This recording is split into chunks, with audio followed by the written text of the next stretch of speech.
The smell of gasoline mixed with scorched earth is something that never really leaves your nose once you've inhaled it deep into your lungs, standing in the middle of a crime scene that used to be your life's work.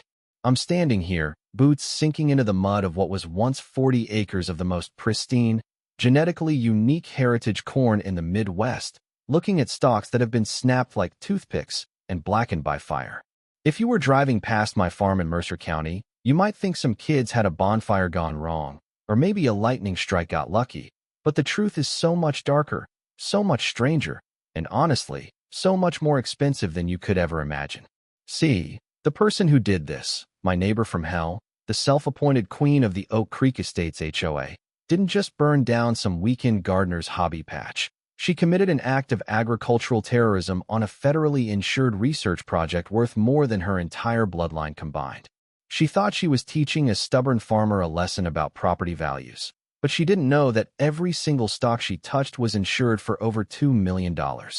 So, grab a drink, maybe sit down for this one, because I'm going to tell you how one woman's obsession with a white picket fence ended with the FBI in my driveway and a federal prison sentence on her record. My name is Arthur Pendleton, and before I was a dirt-under-the-fingernails farmer, I spent 2 decades as a chemical engineer for Apex Petrochemical, sitting in windowless rooms, staring at spreadsheets, and watching the soul drain out of my colleagues one quarterly review at a time. When my late Uncle Elias left me his 47-acre farm, a place that smells like rain and childhood memories, it felt like a lifeboat in a storm. My wife, Sarah, who was done with the city rat race, and our teenage daughter, Lily, packed up our lives in Chicago and moved out here to breathe. Uncle Elias was a bit of a hoarder, bless his heart, but amidst the piles of old newspapers, we found a treasure map, journals documenting rare, almost extinct corn varieties he'd been secretly preserving since the 70s. We're talking about genetics that the world had forgotten, varieties like Midnight Sapphire Flint and Sunburst Obsidian, kernels that look less like food and more like gemstones scattered in the dirt. I partnered with Dr. Elena Vance at the State University Agricultural Extension, and when she saw what we had, she nearly dropped the phone. This wasn't just corn. This was lost history, genetic codes that held secrets to drought resistance and pharmaceutical breakthroughs. We set up a research partnership, and that's when I learned about the insurance. Heritage crop insurance isn't like insuring a Honda Civic. It's valued on research potential, meaning my hobby farm was actually a multi-million-dollar open-air laboratory. I paid the premium, grumbling about the cost, never thinking I'd actually need it. Then, she arrived. Brenda Halloway. Brenda had just moved into the Oak Creek Estates, a soulless subdivision of cookie-cutter houses that a developer had slapped onto the edge of my property line a few years back. She was fresh off a divorce, radiating the kind of anger that could curdle milk, and she had immediately elected herself president of the HOA. The first time I met her, I was checking my mailbox, and she rolled up in a pristine white SUV that looked like it had never seen a speck of dust, rolling down the window to unleash a cloud of heavy floral perfume and unsolicited advice. "Mr. Pendleton," she said, her voice sounding like a violin string being tightened until it snaps, "I don't think you realize that your industrial activities are affecting the aesthetic integrity of our community." I looked at my field, where the morning sun was hitting the dew on the corn leaves, making the whole world look golden. "Ma'am, this farm has been here since the Civil War. Your subdivision has been here since the last Super Bowl." She smiled, but it didn't reach her eyes. It was just a baring of teeth. "We have standards here, and we intend to enforce them." That was the declaration of war. It started small, the way these things always do, with what I called the petty phase. She'd walk her nervous little terrier along the property line, stopping every 10 feet to take photos with her phone, documenting imaginary infractions. I'd be out on my tractor, a reliable 1985 International Harvester, just doing my morning rounds, and I'd see her standing there, glaring. Then came the complaints. Oh, the complaints. She called the county because my tractor was too loud at 6 a.m. She called the zoning board claiming I was running an unauthorized commercial enterprise. She even called the EPA anonymously, claiming I was dumping toxic sludge, which was hilarious because my operation is certified organic and cleaner than her kitchen floor. Every time an official came out, like Inspector Davis from the township, they'd look at my grandfathered agricultural status, look at her subdivision, apologize to me, and leave. You can't fine a farmer for farming in farm country. It's written right there in the state statutes. But Brenda wasn't the type to let the law get in the way of her vendetta. The escalation happened during a heat wave in July. I walked out to the field and found about 200 stalks withered and dying in a perfect, unnatural geometric square right near her property line. It wasn't bugs, it wasn't drought, it was herbicide. I could smell it. I walked over to the fence, where she was trimming her roses with aggressive snips. Looks like some Roundup drifted over the fence, Brenda, I said, trying to keep my voice level. She batted her eyelashes, feigning innocence. Oh dear, maybe you should take better care of your weeds, Arthur. That was the moment I knew this wasn't just a nuisance. She was dangerous. But here's the thing about bullies. They usually aren't as smart as they think they are. She kept harping on property lines and aesthetics, so I decided to do a little due diligence. I hired a professional surveyor to come out and map the exact boundaries of my land, mostly to make sure I had my legal ducks in a row for the harassment suit I was starting to draft in my head. The surveyor, a guy named Mike, spent 3 hours out there with his tripod and laser levels. When he came back to the farmhouse, he had a grin on his face that stretched from ear to ear. "You're gonna love this, Arthur," Mike said, unfurling the map on my kitchen table. "You see this line here? This is the legal boundary of your farm. And you see this line here? This is where Brenda Holloway installed her deluxe, 6-foot white vinyl privacy fence." I looked closer. The fence wasn't on the property line. It was 4 feet over the property line. On my side. For 8 months, this woman had been screaming at me about respecting boundaries, all while she had effectively stolen a strip of land worth about 15 grand. I felt a warmth spread through my chest that had nothing to do with the summer heat. I walked over to her house that afternoon, legal survey in hand. When she opened the door, wearing a silk robe and a face mask that made her look like a swamp creature, she sneered. "If you're here to complain about my dog barking, save it." "Actually, Brenda," I said, handing her the document, "I'm here to give you an eviction notice. For your fence." She scanned the paper, her face turning a shade of red that clashed horribly with the green face mask. "This is ridiculous. My cousin Rick measured this himself." "Well, unless cousin Rick is a licensed state surveyor, he measured wrong. You're trespassing. You have 30 days to remove the obstruction, or I remove it for you with my tractor." She slammed the door in my face so hard the frame rattled, but I heard the scream of frustration from the driveway. I thought that might checkmate her, force her to back down. I thought the humiliation of being wrong, legally and publicly, would silence her. But I was naive. I didn't realize that for someone like Brenda, being proven wrong isn't a defeat. It's gasoline on the fire. I had just humiliated a narcissist with nothing to lose, and I had no idea that she was already plotting something that would make a fence dispute look like a playground argument. The sun was setting over my beautiful, doomed corn, and the real war was just beginning. If Act 1 was a comedy of errors, Act 2 was a descent into a thriller movie. September rolled in with crisp air and the promise of harvest, but the atmosphere around the farm was thick with paranoia. Brenda didn't move her fence. Instead, she moved the goalposts. Having lost the battle over noise and boundaries, she decided to drown me in bureaucracy. It's a tactic known as paper terrorism. Suddenly, I was getting visits from every government agency with an acronym. OSHA showed up because of an anonymous tip about unsafe grain storage. The State Department of Revenue audited me because someone claimed I was hiding commercial income. The funniest one was the Humane Society showing up to check on the welfare of my abused livestock, which confused everyone since I don't own a single animal unless you count the barn cats. But here is where Brenda's plan backfired in the most spectacular way possible. During the OSHA inspection, the inspector, a stern guy named Mr. Henderson, was looking at my granary. He wasn't finding any violations because I run a tight ship, but he noticed the labeling on the seed bins.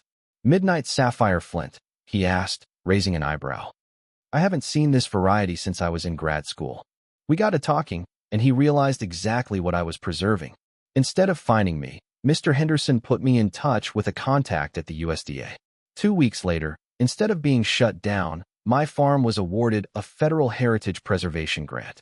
Brenda's harassment had literally fast-tracked me into receiving legitimate government funding to expand the very operation she was trying to destroy. When news of the grant hit the township gossip mill, Brenda went nuclear. She started holding emergency HOA meetings, which I attended, standing in the back like a ghost, claiming I was running a welfare fraud scheme. But while she was screaming about my finances, my wife Sarah was quietly investigating hers. Sarah is a librarian, which means she possesses research skills that rival the CIA. She spent a week digging through county property records and court filings, and one morning, over coffee, she slid a folder across the table. "You need to see this, Arthur," she said. "Brenda is broke, and her house is a ticking time bomb." It turned out Brenda had bought her McMansion with a predatory balloon mortgage. Her payments were about to triple in 3 months, and she had zero equity. But the real bombshell was the history of the land her house sat on. Before the developer subdivided it, that specific plot had been an illegal dumping ground for a defunct auto repair shop in the 90s. The developer had buried the environmental reports, and Brenda had bought it without doing her homework. I hired a private environmental consultant to test the soil runoff near the property line, strictly on my side, of course. The results came back glowing red. Heavy metals, petroleum distillates, solvents. Her land wasn't just underwater financially, it was literally toxic. The remediation costs would be hundreds of thousands of dollars. If the county found out, her property value would hit zero. Suddenly, her obsession made sense. She wasn't just a busybody. She was a cornered animal. She needed to drive me out or force me to buy her out to escape her own financial ruin. She was projecting her own environmental disaster onto me. I installed military-grade security cameras that week. I wasn't playing around anymore. And that's when we caught the escalation.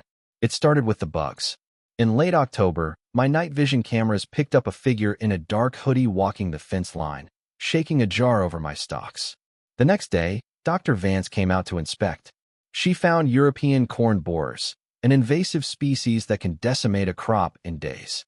But these weren't local pests. They don't survive the cold snap we just had. These had been bought and released. Introducing a non-native invasive species isn't a prank. It's a federal crime under the Plant Protection Act. We didn't confront her. Not yet. We needed more. Then came the bribery. Sheriff Grady, a good man who had been watching this circus unfold, called me into his office. He played me a recording. Brenda had approached Inspector Davis, the zoning guy, with an envelope stuffed with $5,000 cash, asking him to falsify a report saying my farm was contaminating the local water table. "She's trying to frame you for her own pollution," the sheriff said, shaking his head. "Arthur, she's creating a narrative. She wants to sue you for environmental damages to pay off her mortgage." But she didn't know Inspector Davis was wearing a wire because the sheriff had already tipped him off about her aggressive behavior. The final piece of the puzzle fell into place when I met with my insurance adjuster to update my policy given the new grant. When I explained the harassment, his face went pale. He called in a specialist from the FBI's Agricultural Crime Unit, an agent named Special Agent Harris. "Mr. Pendleton," Agent Harris told me, sitting in my living room, "intentional destruction of a federally funded research crop involving invasive species and bribery creates a RICO case. This is domestic terrorism. We need you to let this play out. We need to catch her in the act of the final blow she's clearly planning." It was terrifying. They wanted me to be the bait. By November, Brenda was frantic. Her foreclosure notices were piling up. She had tried bugs. She had tried the law. She had tried bribery. She was out of options. My cameras caught her pacing her backyard at 3 a.m., talking on the phone, gesturing wildly. We tapped the audio from the edge of the property. She was talking to her ex-husband, a guy with a rap sheet for arson, telling him that the Harvest Festival is the perfect distraction. She wasn't just going to ruin the crop. She was planning to burn it all down during the town's Harvest Jubilee, claim it was an accident caused by my negligence, and use the chaos to hide the fact that her property was a toxic waste dump. The trap was set. The FBI was watching. I was watching. And Brenda was buying gasoline cans at the hardware store, completely unaware that she was starring in her own surveillance documentary. The day of the Harvest Jubilee dawned with a sky so blue it looked painted on. The air was crisp, carrying the scent of dried leaves and apple cider. My farm was the centerpiece of the festival this year, with tents set up near the barn showcasing the heritage varieties. Hundreds of people from the county, families, local politicians, university students, were wandering through, marveling at the sunburst obsidian corn, unaware that they were walking through a potential crime scene. The tension in my chest was so tight I could barely breathe. Special Agent Harris and his team were everywhere, dressed as tourists in flannel shirts and baseball caps, blending into the crowd. Sheriff Grady was stationed near the perimeter. We knew Brenda wouldn't strike while the sun was up and the crowd was thick. She was a coward who preferred the cover of darkness. As evening fell and the band started playing bluegrass on the main stage, the crowd thinned out, moving toward the bonfire pit on the other side of the fairgrounds. That was her window. At 9:45 p.m., the motion sensors on the south field, the section furthest from the barn, triggered. I watched on the monitor in the command tent with Agent Harris. On the screen, the green glow of night vision showed two figures: Brenda, dressed in black, and a man who matched the description of her ex-husband. They were carrying red jerry cans. "Hold," Harris whispered into his radio. "Let them pour. We need intent." My heart was hammering against my ribs.